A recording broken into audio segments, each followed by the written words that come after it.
I am in control of myself and how I act and how I think and how others perceive me. I am in control. Welcome to my video where I tell you how I became mature with a mature mindset and an ability to grow throughout my life and my experiences. Sit down, grab a snack, because this is gonna be fun. The first thing I'm gonna start with is I'm gonna tell you how I was struggling and how I recognized that I needed to make a change. Ready? This is me.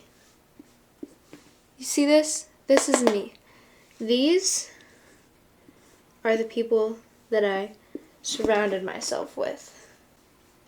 These people only brought me down. They weren't building me up. I need a freaking bigger eraser. Here we have purple people and we have pink people. The purple people are the people who I surrounded myself with, the people who only brought me down. The pink people are the people that I actually cared about and the people that are going to be in my life regardless. Let's say family, siblings, friends that actually cared about me. I was giving myself to the purple people. I was giving all of my time and my effort. I was draining myself for these people. And these people were only bringing me down. And because I was draining myself and these people were only bringing me down, I had nothing for these pink people. I had nothing to give them. And it took me a while to recognize this because these pink people slowly started to leave my life. These pink people started to show me that they were fed up. And doing so, they left. They took space. They took distance. They betrayed me. They left me because I wasn't giving them anything. Because I was giving all of me to these people. I realized that I only had the purple people left. And the purple people didn't care. They didn't care about me and that I was giving my all to them. And these purple people, I realized that they weren't really supporting me and they weren't who I wanted. So I needed to make a change in myself to bring those pink people back.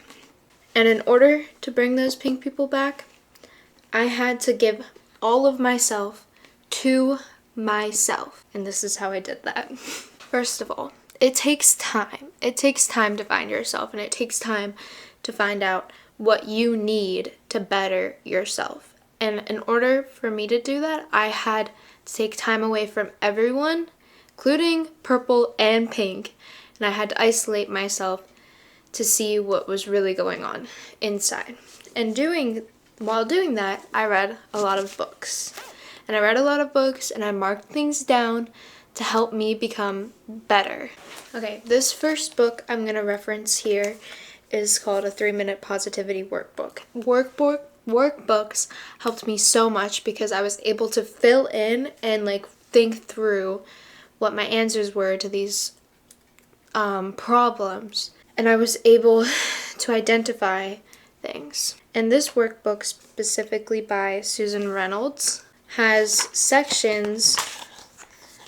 And the first section is emotional positivity. Emotional positivity is what is going to anchor everything else down. Emotional positivity is where you are going to start. To start with emotional positivity, you need to identify all of your emotions. The sad ones, the happy ones, the ones that you feel you need others to support you with, and ones that you feel like you can't deal with yourself. Let me give you some examples. The first example I'm going to give you is anger. Say that you're feeling angry because of this happened and this happened and you went through this, and you feel angry because it's unfair. The important thing to identify when dealing with these emotions is what caused them. What caused me to be angry? What caused me to feel like my life is unfair? Once you identify what caused them, you can figure out how to deal with them, and you can figure out what is going to help you in those situations. Like, say you're angry because this person didn't treat you right. Instead of like holding that anger in, then you think about, how can I deal with that? Like, how can I deal with this person who upset me? There are options to this. You can bite back. You can take a step back. You can calmly explain how you feel and how they affected you, or you could just say nothing. For me, I struggled with this a lot because I have never been confrontational. I've always been scared to confront people because of the fear of how they will react. One thing that is so important is that I am in control of what I say to them, not how they react. If I can know that I am coming to my senses and I'm saying something that is meaningful, that I thought through, that I feel is right, then who gives a crap how they're going to react? Because they were rude to you and it made you angry. I hope that makes sense. I hope what I'm saying makes sense. But that's how I think that you can handle emotional outbursts and emotional things. So for each one of these, I'm going to look at a page that I filled out just to let you guys know. This page, it tells you to identify certain emotions and identify how they might be helpful in your life. And because I stated anger, I'm going to say what I wrote for how it might be helpful. It helps me stand up for myself. I can correct myself. It proves I'm normal. Everybody gets angry. Everyone gets angry. Everyone gets sad. Everyone can be happy. Everyone can be disgusted. Like, every single person feels these emotions. And I think that's important to remember, because one thing that I was doing was I was isolating myself and isolating my emotions because I didn't recognize that other people were also feeling that way. That other people were going through stuff similar, or even way worse, or even like, less worse, like they weren't dealt with the same cards that I was. And I mean, that's okay, because everybody has these emotions still. Even if it's just someone you see walking down the street. That person has been angry, was probably angry today. So you don't need to isolate yourself because you were angry, because they'll understand. Anyway, the reason why we are talking about emotional positivity is because you can turn that angry emotion into a positive emotion. You can take the outcome of being angry and turn it positive. And that is so important to remember that, because if you just forget that it can be positive and that you can have a positive outcome, it's just blah. Anyway, that is how I think about my emotions. Next is gonna be mental positivity.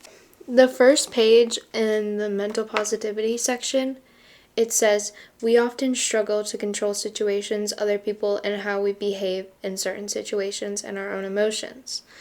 Last, we often fail. According to the authors of Stop Avoiding Stuff, we have less control than we'd like to think. I think an important part about a mental positivity is recognizing the things that you don't have control of. Because once you can get that stuck in your brain, then you won't find yourself feeling like you have control over nothing. Because you do have control over how you act. I mean, it's important to recognize when talking about mental positivity the things that you don't have control over. It sucks that we don't have control over thoughts that arrive spontaneously, but we do have control over how we respond to them. We don't have control over what happened, but we do have control over how you respond. And that is so important. One thing that helped me figure out the things I have control over and the things I don't have control over is making lists. Lists of things that I don't have control over and things that I do have control over. Lists about things that I need to stop trying to have control over and things that I need to start recognizing that I have control over. Lists and writing everything down and realizing it helped me out so much. So I'm going to read some from the list of the things that I need to stop trying to control. My sisters and my parents, my emotions, how my friends perceive me. How my friends perceive me used to always be a big thing for me because I was bullied in elementary school and middle school and some throughout high school. Well, I guess I wasn't bullied, but because of what happened prior, I made myself form in a way where people will only think good things about me. And then when it backfired, I was hurt so much. I was hurt so much, man. And I wouldn't want to go to school. It even got to a point where I didn't want to be alive. And that is going down a spiral. Trying to have control over things that you don't have control over will take you down a spiral. And then I listed some of the things that I do have control over. How I respond to my thoughts and emotions. Number 1, so big, so important. Cannot stress it enough. Number 2, how my room is. I have control over how my room looks during the day and how cozy it makes me and how comfortable it makes me. It's so important to me that I can come home, lay in my bed, and feel safe in here. And if it's crazy and chaotic, then I can't do that. Okay, now we are going to move on to physical positivity. Physical positivity is so important too. And the first thing that I'm going to talk about physical positivity is self-sabotage. Who's done it? Because I know every single one of you have. But I'm going to tell you how I helped myself work through self-sabotage. Also referencing from the book. Doing anything that results in hurting the body you are attempting to nurture is self-sabotage. You could be overreacting, over drinking, not exercising, not getting enough sleep, not doing activities to recharge, or not making time for yourself. Self-sabotage is one of my worst nightmares. It is something that I am deeply scared of. And I understand that it just happens sometimes. It'll come out of nowhere and you won't even realize that you're doing it. But the fact that you are able to turn it away really quickly by doing something that gets you out of that mindset is so important. Like, if I am sitting in my bed and I'm sad and I'm overthinking, maybe I'll go out for a bike ride, go ride my bike around the neighborhood, and let myself think through my thoughts without rotting in my bed. I feel like thinking through thoughts while doing something positive is something that helped me a lot. Like going out on a drive, going on a walk, going on a run, going on a bike ride, taking a shower. I am so big on self-care, and it sucks that I still end up self-sabotaging myself because I try to take care of myself as much as I can, and the fact that I always end up doing something that's gonna bite me in the ass sucks. It makes me so upset. But again, going back to control, it's important that you control how you react to these situations. How am I going to react to the fact that I just pushed someone away even though I didn't mean to? Am I going to be positive about it? Am I going to be negative about it? That is up to you. You have control to dictate that. How they react, you do not have control over. If the person negatively reacts to your positive way of solving the problem, then you can't do anything about it. I'm sorry, but I think it's best to let that person go. You can't keep fighting for something that you do not have control over. We are going back to physical positivity. Positive thinking has immediate and long-lasting effects on our health. Not only does it decrease the chance that you'll succumb to negativity, isolation, anxiety, or depression, it helps relieve stressors in your life, like those you'll experience at work and home. So, thinking positive about how your day is going. You wake up, say, I'm going to have a great day. Whatever happens today won't bring me down because I am going to have a great day.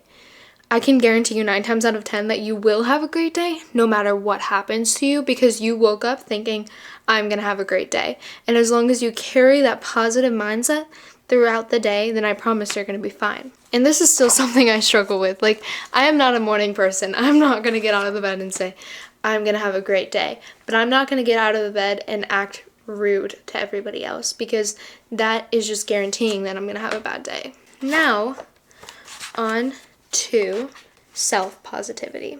Self-positivity, such as self-care, is like, I say every single one of these are important, but this is the most important to me, because for so long I wasn't prioritizing my self-care because I didn't care to. Get it? I didn't care to self-care. And now that I can, and I can recognize that when I need to have a bubble bath or when I need to do a face mask, I do it because I am able to now. I am able to now rather than not. And I know some people have not reached that point yet, but I think it's good to take small steps. Let me explain to you why it's important. Yourself is not the ego you present to the world. It's the self that you may have learned to hide at an early age. Your true essence, the self that you would be if you could be at your best, most open, loving, and secure self. We form our ego in our childhood in accordance to who we think we must be to flourish, or sometimes simply survive, in our family. As we leave home and grow into maturity, we encounter people and situations that help us grow. We also can change our self-image as we gather confidence about our own positive qualities and abilities. Developing self-positivity will bolster your efforts to start living life as who you truly are, rather than who you learn to be. Let's discuss the various aspects of becoming your authentic self and how you can use positivity to master them. Let's discuss, bitch! So with this, it gets a little deep. It talks about how people formed you to think about yourself, how people formed you to think about other people, but mostly yourself. Like, what words did your parents say to describe you or themselves? Because however your parents described themselves changed how you think about yourself. Like, if I saw my mom in the mirror say that she was fat when I was little, I'm gonna wake up, look in the mirror, and think I'm fat. I hate to break it to you, but that's the truth. So it's important to recognize what they said and how to change that and to be more positive. I'm not one to repeat self-affirmations. I'm sorry, but I think it's silly. I think looking at myself in the mirror and saying I am pretty over and over again gets tiring. And I mean, like, I used to struggle with self-worth, and I used to think that I was ugly. I know, it's crazy. I used to think that I was ugly, but I feel like a lot of people do. And it sucks because for me, I think everyone is beautiful. I think everyone is beautiful in their own way. And it hurts to hear someone else call themselves ugly. But again, you have no control over that. All you can do is show yourself being positive about who you are. And that can make a difference. And that's currently what I'm working on. Because I already somehow, I couldn't even really pinpoint how I became confident. All I know is I just did. I think I grew up and matured and learned how to do makeup and learned how to take care of myself. And then as soon as I started taking care of myself, I felt more confident. So I think it connects with physical positivity. I think once you become physical and you like take care of yourself, you will feel more inclined to feel more positive about yourself and how you look. I just went on a tangent. But that's what this video is about. This video is about going on tangents. So the next part that I highlighted says, if you love yourself, it helps others to also love you. Which goes back to this little guy who's trying to find his pink people again. This little guy is me trying to find my pink people. Once I began to learn how to love myself, I was able to love other people. I was able to bring the pink people back into my life and feel at peace again. And also those people started to love me. And now I feel loved as I could ever be. Because no one wants to hear you talk down about yourself. I'm sorry. I'm sorry to burst your bubble. But no one wants to sit there and listen to you talk down on yourself. Because that shows that you have no self-respect. And self-respect is like Okay, I'm gonna use the monarchy as an example for this. Ready? We see this pyramid, right? We see who is at the top. This guy loves himself, and he loves other people because he was able to love himself. This guy was offered a job that makes him a millionaire because the people who hired him saw how much self-respect he has, how much he loves himself, which lets him love other people and have respect for other people and let him treat other people with respect. And we see two people at the bottom of the pyramid. This guy over here is sad. He's sad because he has no job. He has no job because he has no respect for himself. He has no respect for himself, but he has respect for other people, which leaves him at the bottom of the pyramid, which makes him unstable.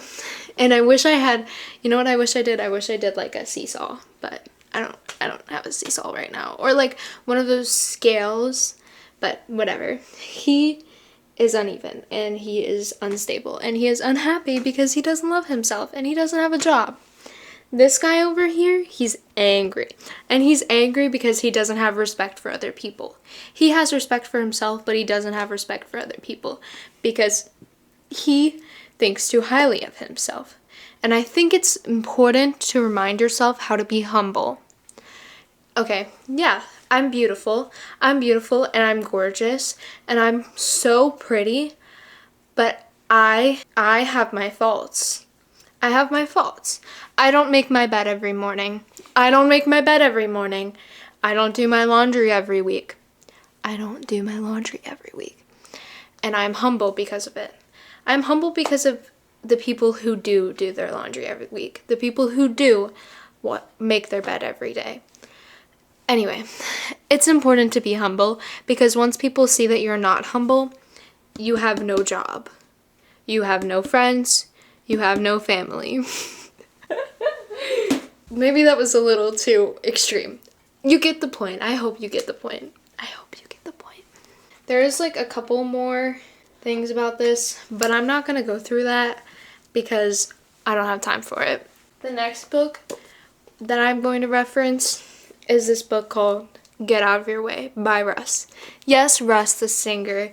Yes, Russ the one who wrote Losing Control, because I love his music. So I picked up this book. I was like, Get Out of Your Way. Read the back, saw that it talks about the things that I was personally working on. And I went through and I read it and I thought, this person thinks so highly of himself. That means I should listen to what he is saying. Do you get my point? Do you get the whole full circle moment that we just made? Because this guy thinks highly of himself. I look up to him. I look up to him. Don't you want people to look up to you? Anyway, let's start with what I highlighted in this book. I didn't highlight much, but what I did highlight means a lot to me. The first thing I highlighted was, where you see failure, I see stepping stones. I know it sounds nutty, but I genuinely believe with every ounce of my body that I have never failed. And I think this means a lot to me because I have had a lot of setbacks in my life. I have made a lot of mistakes. And I think it's important to look at those mistakes that I made as a step to where I am now. Because if that didn't happen, then I wouldn't be where I was now. If I didn't get chased around high school because I said this about this person, then I wouldn't be where I am now. Hate to say it. Actually, I don't hate to say it. I really don't hate to say it because then I can let you guys know.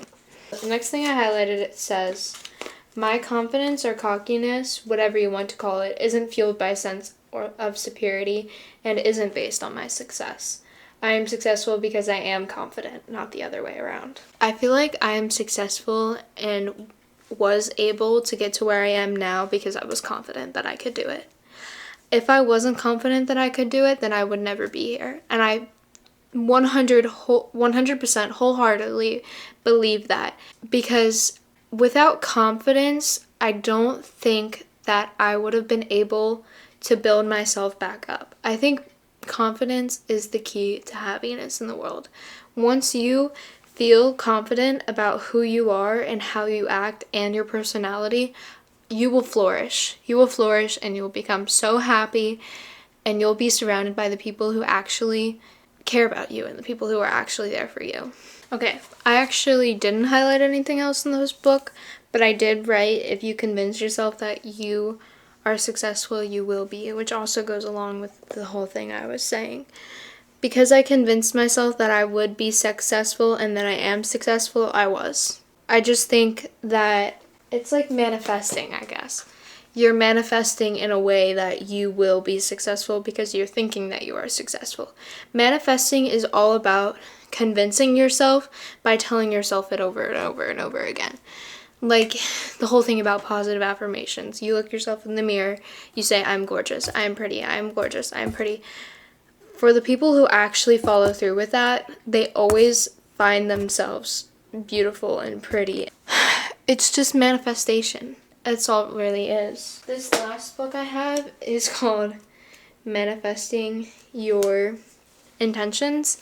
And in this book, it basically has you write over and over again what you are grateful for, your manifestation statement for the week, your action plan.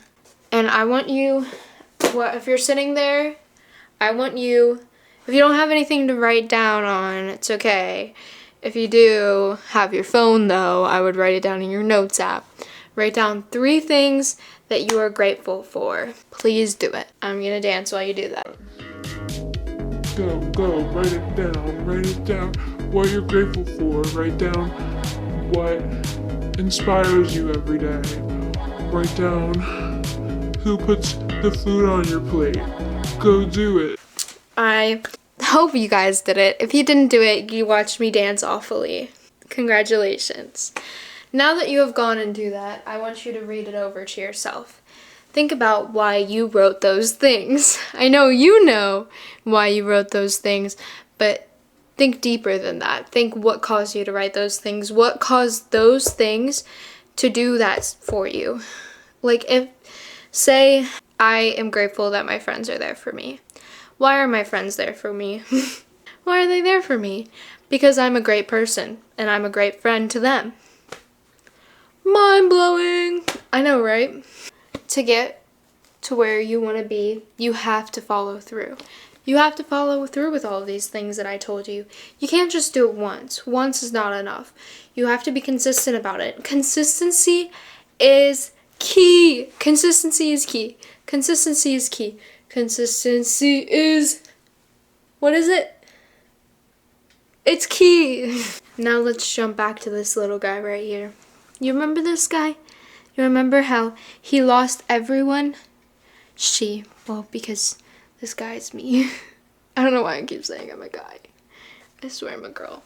But this girl right here, she is me. She lost everyone. She was consistent about working through herself. She focused on positivity. She focused on feeling successful. She focused on feeling confident. And she focused on respect. And guess what? Ready? 1, 2, ta-da! Her pink people came back, and they have love for her now. Anyway, I hope you enjoyed my deep dive into how my brain worked and how I was able to grow up. To grow up! Yeah! And how I was able to become happy. Even though I might not look like it every day, I try to maintain it. That is all. I hope you enjoyed. And if you watched, I hope I helped you with something. Maybe, maybe not. But thank you for watching and supporting me. I love you all, and I hope you're doing well. And if you're not doing well today, I hope you're doing well tomorrow.